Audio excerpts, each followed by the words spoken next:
یہ سوال ہے کہ لوگوں کا خیال ہے کہ اسکولوں میں ریلیجس ایجوکیشن جو ہے جو دیا جا رہا ہے آج کل وہ نہیں دینا چاہیے. حضور کی کیا رائے ہے اس بارے میں؟ سوال یہ ہے کہ وہ کس نے بنائی ہے تعلیم؟ ریلیجس ایجوکیشن جو ہے وہ کتاب کس نے لکھی ہے؟ اگر وہ کسی ایک فرقے نے باقی فرقوں کے متعلق لکھی ہے تو وہ متصب بھی ہو سکتے ہیں. مثلا ایک مسلمان مولوی نے لکھی ہے کتاب تو وہ احمدیوں کے متعلق غلط باتیں لکھ دے گا بیچ میں. اسی طرح ایک ہندو اور عیسائی اور سکھ دوسرے فرقوں کے متعلق غلط باتیں لکھیں گے تو کس طرح وہ کتاب لکھیں گے؟ ایسی کتاب لکھنے کا کوئی فائدہ نہیں ہے. ہمارے اسکول میں حضور صرف ہماری کتاب ہے وہاں پر.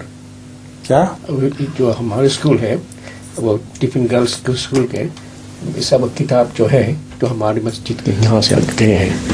وہ کہہ رہے ہیں کہ جو بعض اسکولوں میں کتابیں ہیں وہ صرف جماعت احمدیہ کی ہی ہیں، مثلا اسلام کے بارے میں. تو ٹھیک ہے پھر جی، لیکن وہ تو پھر صرف احمدیت کے بارے میں ہی ہوں گی نا. جی.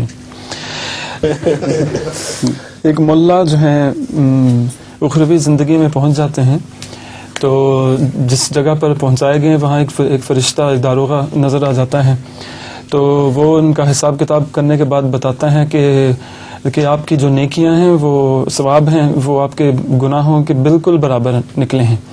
تو اب ہم کیا کریں؟ تو کیا آپ نے کبھی خیرات بھی کی ہیں زندگی میں؟ تو کہتا ہے کہ ہاں، میں نے ایک دفعہ ایک فقیر کو 50 روپے دیے تھے. تو داروغہ جو ہے نا اپنی جیب سے 50 روپے نکال کر دیتے ہیں، کہتے لو اب جہنم میں جاؤ. ہم یہ واپس کرتے ہیں. ٹھیک ہے.